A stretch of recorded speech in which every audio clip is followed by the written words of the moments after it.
இந்த ரிஷபராசியை பொறுத்த வரைக்கும் 9ஆம் இடம் பாதகஸ்தானம். இவங்களுக்கும் சனி தான். சனி பகவான் திசாபுக்தி எடுத்தாலும் அல்லது 7.5 சனி, அஷ்டாத்தம சனி, அர்த்தாஷ்டம சனி, இந்த சனி தசைகள்லாம் நடக்கும்போது இந்த சனி பயிற்சியானாலே இவங்களுக்கு கொஞ்சம் நிறைய விஷயங்களை இவர் சனி பகவான் பாதிப்படைவார். அப்போ இவங்க என்ன பண்ணலான்னு கேட்டிங்கன்னா, 11ஆம் இடத்துல சனி அமர்ந்து இவங்களுக்கு தசாபுக்தி நடந்ததுன்னா நல்ல லாபஸ்தானத்தில் கொண்டு போவார். சனி கொடுக்க எவர் தடுப்பர்ன்ற மாதிரி நல்ல லாபங்கள், புது புது ஃபேக்டரிகள், புது விதமான அதீத லாபங்கள் கொடுக்கக்கூடியவர் இவங்களுக்கு சனி பகவான். ஆனால்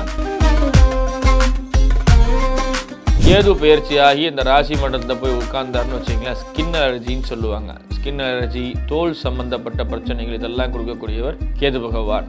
ஆகையால் இவங்க பார்த்தீங்கன்னா கஞ்சனூர் சென்று சுக்கிர பகவானை வழிபாடு செய்து வரும்போது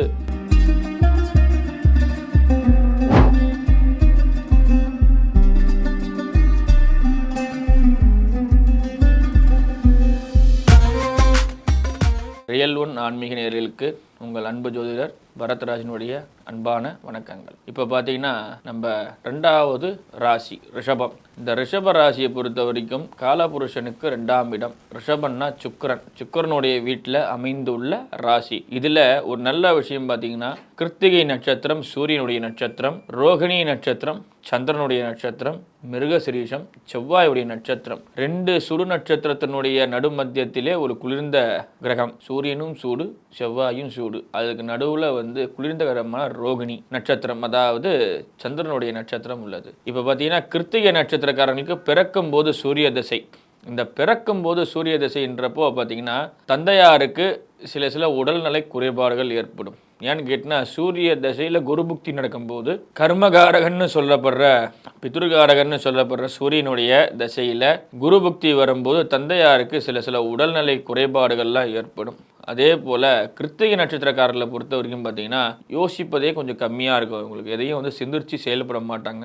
அதே மாதிரி கொஞ்சம் கால தாமதங்கள் செய்யக்கூடிய நட்சத்திரத்தில் இதுவும் ஒன்று. அதாவது சீக்கிரம் கிளம்ப மாட்டாங்க. கிருத்திகை நட்சத்திரக்காரர்கள் கொஞ்சம் வேகமாக கிளம்புங்கன்னா காலதாமதமாக செல்வதை வழக்கமாக வச்சுருப்பாங்க. அதை கொஞ்சம் மாற்றிக்கினா உங்கள் வாழ்க்கையில் நிறைய முன்னேற்றங்கள் ஏற்படும். இவர்களுக்கு யோகாதிபதினு சொல்லக்கூடிய சுக்கிரன் பார்த்தீங்கன்னா தசாபுக்தியில் வரவே வரமாட்டார்.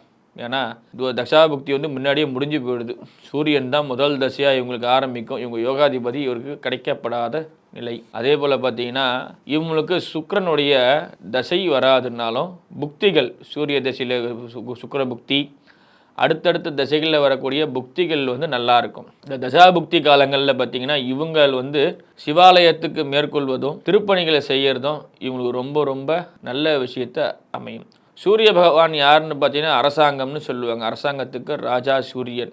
இந்த சூரிய பகவானுடைய நட்சத்திரத்தில் பிறந்ததுனால இவங்க உயர் பதவிகள், கல்வி சம்மந்தப்பட்ட விஷயங்கள்லாம் பார்த்தீங்கன்னா கொஞ்சம் காலதாமதமாகவே கிடைக்கும் இவங்களுக்கு. அதே போல் 2வது நட்சத்திரன்றப்படே ரோகிணி நட்சத்திரம். ரோகிணி நட்சத்திரம்னாலே குறும்புக்கார நட்சத்திரம்னு சொல்லுவாங்க. கிருஷ்ண பரமாத்மா ரோகிணி. பலரும் ரோகிணி நட்சத்திரக்காரில் பார்த்தீங்கன்னா பெண்கள் வசியம் கொண்டவர்கள், பெண்கள் பக்கத்திலேயே இருப்பாங்க. ஒரு விதமான பொழுதுபோக்காளிகள். பொழுதுபோக்கில் ரோகிணி நட்சத்திரக்காரர்களுக்கு சிறந்த ஒரு பெரும் பங்கு உண்டு. கேளிக்கை கொண்டாட்டம், இந்த பூங்கா இதெல்லாம் அமைக்கிறவர்கள், தியேட்டர் இதெல்லாம் அமைச்சிருக்கோம் பார்த்தீங்கன்னா ரோகிணி நட்சத்திரக்காரர்களாக தான் இருப்பாங்க.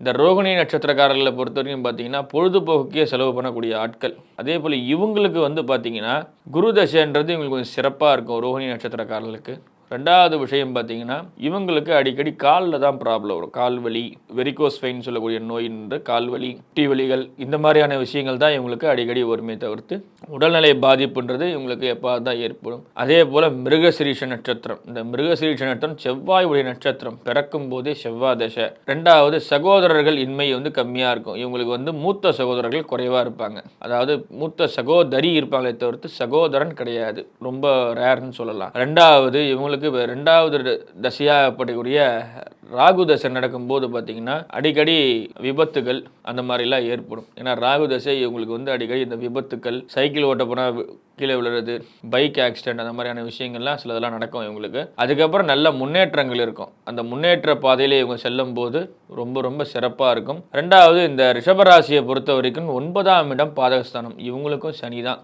சனி பகவான் தசாபுக்தி எடுத்தாலும் அல்லது 7.5 சனி, அஷ்டாத்தம சனி, அர்த்தாஷ்டம சனி, இந்த சனி தசைகள்லாம் நடக்கும்போது வரும்போது இந்த சனி பயிற்சி ஆனாலே இவங்களுக்கு கொஞ்சம் நிறைய விஷயங்களை இவர் சனி பகவான் பாதிப்படைவார். அப்போ இவங்க என்ன பண்ணலான்னு கேட்டிங்கன்னா, கஞ்சனூர் அப்படின்னு ஒரு ஸ்தலம் உண்டு. கஞ்சனூரில் சுக்கிரன் வழிபாடு உண்டு. அந்த சுக்கிரன் கஷேத்திரத்துக்கு போயிட்டு தரிசனம் பண்ணிட்டு வரும்போது இவங்களுக்கு ராசியில் நல்ல மாற்றங்கள் ஏற்படும். அதே போல் பெருமாள் கோவில் அருகாமையில் உள்ள பெருமாள் கோவில்களுக்கு தீபத்துக்கான எண்ணெய்கள் சில பூஜைக்கான பொருட்களை வாங்கி கொடுக்கும்போது நல்ல முன்னேற்றங்கள் ஏற்படும். ரெண்டாவது விஷயம், இவங்களுக்கு ஜாதகத்தில் சுக்கிரன் கெட்டு போகாமல் இருக்கணும். எந்த ஜாதகமாக இருந்தாலும் சரி, அதில் நட்சத்திராதிபதியும் ராசியாதிபதி கெட்டுட்டாலே அவங்களுக்கு நிறைய சொல்லுகின்ற பலனுக்கு நேர் எதிர்பலன் தான் அவங்களுக்கு நிறைய கிடைக்கும். ரெண்டாவது பார்த்திங்கன்னா, இந்த ரிஷபராசியை பொறுத்த வரைக்கும் பார்த்திங்கன்னா கொஞ்சம் சந்தோஷமாக இருக்கக்கூடிய ஆட்கள், கவலையே மறந்து வாழணும்னு சொல்லி ஆசைப்படுவாங்க. கவலை கொள்ளாத ஆட்கள்னு சொல்லலாம். ரெண்டாவது பார்த்திங்கன்னா, இவங்களுக்கு 19 வருஷம் சனி தசை நடக்கும் 40 வயசில். இந்த 40 வயசு தான் இந்த ரிஷபராசிக்காரர்களுக்கு. 40லேருந்து 50 வயசு 65 வயசு வரைக்கும் தான் இவங்களுக்கு ரொம்ப பிரச்சனைகள்லாம் வரும். 6ஆம் பாவத்தில் போய் உட்காந்து சனி தசாபுக்தி நடத்தினாரும் வச்சுங்களேன், இவங்களுக்கு நோய், எதிரி, கடன் இது 3த்தையுமே தந்துடுவார். அதுவே நல்ல இடத்துல அமர்ந்து தசாபுக்தி நடத்தும் போது பார்த்திங்கன்னா 11ஆம் இடத்துல சனி அமர்ந்து இவங்களுக்கு தசாபுக்தி நடந்ததுன்னா நல்ல லாபஸ்தானத்தில் கொண்டு போவார். சனி கொடுக்க எவர் தடுப்பர்ன்ற மாதிரி நல்ல லாபங்கள், புது புது ஃபேக்ட்ரிகள், புது விதமான அதீத லாபங்கள் கொடுக்கக்கூடியவர் இவங்களுக்கு சனி பகவான். ஆனால் பாதகாதிபதியும் சனி கெடுதலையும் செய்வார், நன்மையும் செய்வார்.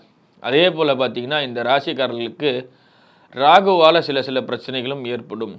ராகு கேது பயிற்சினாலும் இந்த ராசிக்கு ராகு வந்து அமர்ந்தாலே இவங்களுக்கு கொஞ்சம் சில ப்ராப்ளங்கள்லாம் நிறைய ஏற்படும். அதாவது சொல்லணும்னா, முதுகு கண்ணால் பார்க்க முடியாத இடங்களில் பிரச்சனை, முதுகு, பின்னங்கால் இந்த மாதிரி இடத்துலலாம் பிரச்சனை கொடுப்பார் ராகு. கேது பயிற்சியாகி இந்த ராசி மண்டலத்தில் போய் உட்கார்ந்தாருன்னு வச்சிங்களேன், ஸ்கின் அலர்ஜின்னு சொல்லுவாங்க. ஸ்கின் அலர்ஜி, தோல் சம்பந்தப்பட்ட பிரச்சனைகள் இதெல்லாம் கொடுக்கக்கூடியவர் கேது பகவான். ஆகையால் இவங்க வந்து பார்த்திங்கன்னா கஞ்சனூர் சென்று சுக்கிர பகவானை வழிபாடு செய்து வரும்போது இவர்களுக்கான ராசிநாதன் சுக்கிரன் இவர்களை நன்றாக பாதுகாத்து வருவார். ஆனால் தசாபுக்தி இவங்களுக்கு வராது, சுக்கிரனுடைய தசாபுக்தியே வராது. அதுதான் இவங்களுடைய பெரிய, இந்த ராசியினுடைய பெரிய வீழ்ச்சியே அதுதான். ஏன்னா சுக்கிரன் வந்து முன்னாடியே தசாபுக்தி எடுத்துறாரு. முதல்ல ஆரம்பிக்கிறது சூரியன்றதுனால சுக்கிரன் தசையே இவங்களுக்கு வராது. ஆனால் இவங்களுக்கு செய்யக்கூடிய கிரகம்னு பார்த்தீங்கன்னா குருவும் செவ்வாயும் தான் இவங்களுக்கு செய்வார். அதனால் அந்த குரு தசையும் செவ்வாய் தசையும் வரும்போது அந்த தசாபுக்தியின் போது நல்லா பயன்படுத்திங்கள். அதே போல் குருவையும் வியாழக்கிழமையின் போது தட்சிணாமூர்த்தியை வழிபாடு செய்து வந்தால் இவர்களுக்கு கொஞ்சம் சிறப்புகளை தருவார். தோஷங்கள் கொஞ்சம் குறைந்தே வரும். இவங்க பொதுவாக பார்த்திங்கன்னா அம்மாவுக்கு தோஷம், இவங்களால் தாயாருக்கு சில பிரச்சனைகள் ஏற்படும். ஆகையால் நம்ம மேலும் இந்த ரியல் ஒன் ஆன்மீக சேனலிலே சில ராசிகளை பார்க்க உள்ளோம். பல்வேறு விதமான தோஷங்களுக்கான பரிகாரங்களும் தீர்வு கொடுத்து வருகிறோம். ஆகையால் உங்களுடைய ராசியில் ஏதேனும் பிரச்சனை இருந்தால் கமெண்டிலேயும் தெரிவிக்கும்படி கேட்டுக்கொள்கிறோம். இந்த சேனலை எல்லோரும் சப்ஸ்கிரைப் செய்து எல்லா விதமான நன்மைகளும் பெறும்படி கேட்டுக்கொள்கிறோம்.